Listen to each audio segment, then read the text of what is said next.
सरकार करती रही थी। शैलेंद्र, इस बात को पाकिस्तान के कई बड़े नेता ओपन फोरम पर कई बार कह भी चुके हैं कि पाकिस्तान में जो है आतंक की पनाहगाह है। इस बात को कई बार इस बात को साबित भी किया जा चुका है। बहुत बहुत धन्यवाद शैलेंद्र, ये तमाम जानकारी, तमाम अपडेट हमारे दर्शकों से साझा करने के लिए।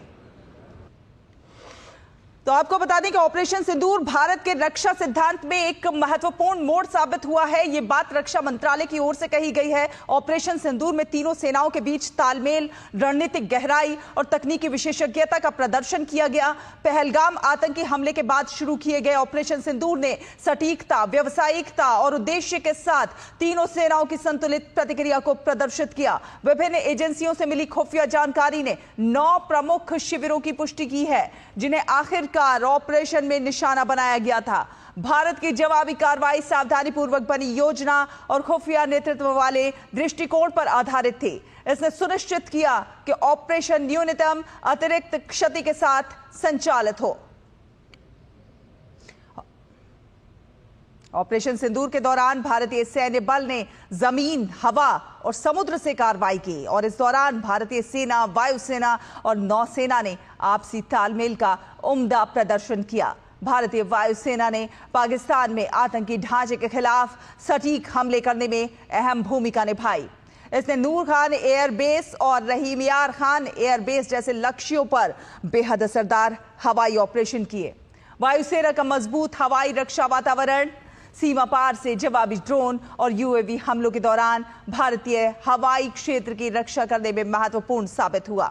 स्वदेशी रूप से विकसित सतह से हवा में मार करने वाली मिसाइल प्रणाली आकाश का सफलतापूर्वक इस्तेमाल किया गया। साथ साथ पिकोरा OSA-AK को एक लेयर डिफेंस ग्रिड में प्रभावी ढंग से तैनात किया गया।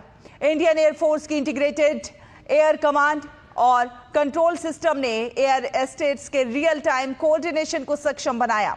इससे भारतीय सेना हवाई खतरों को कुशलतापूर्वक बेअसर कर सकी और पूरे संघर्ष के दौरान नेट सेंट्रिक ऑपरेशंस को बनाए रख सकी।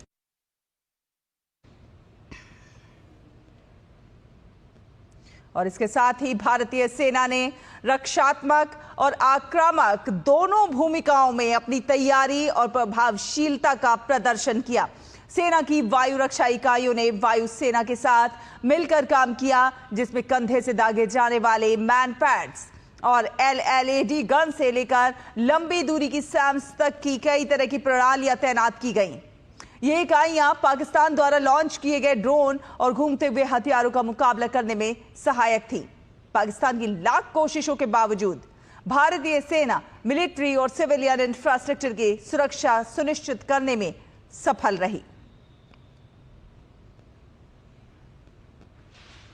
भारतीय नौसेना ने ऑपरेशन सिंदूर के दौरान समुद्र में दबदबे को स्थापित करने में महत्वपूर्ण भूमिका निभाई। नौसेना ने MiG-29 के लड़ाकू जेट और प्रारंभिक हवाई चेतावनी हेलीकॉप्टरों से लैस अपने कैरियर बैटल ग्रुप CBG को तैनात किया। ऐसे समुद्री क्षेत्र में खतरों की निरंतर निगरानी और वास्तविक समय पर पहचान सुनिश्चित की। CBG ने एक पावरफुल एयर डिफेंस शील्ड बनाए रखी, जिसने खासकर मकरान तट से दुश्मन की हवाई घुसपैठ को नाकाम किया।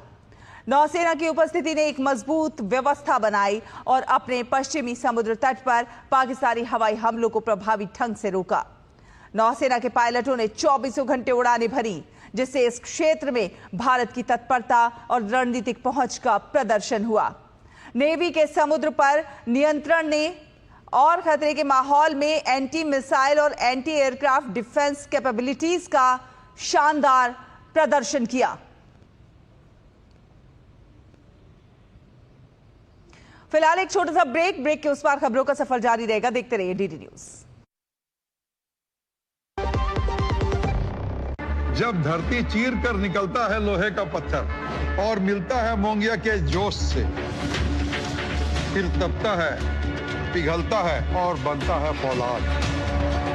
अब होता है सरिया सारी खूबियों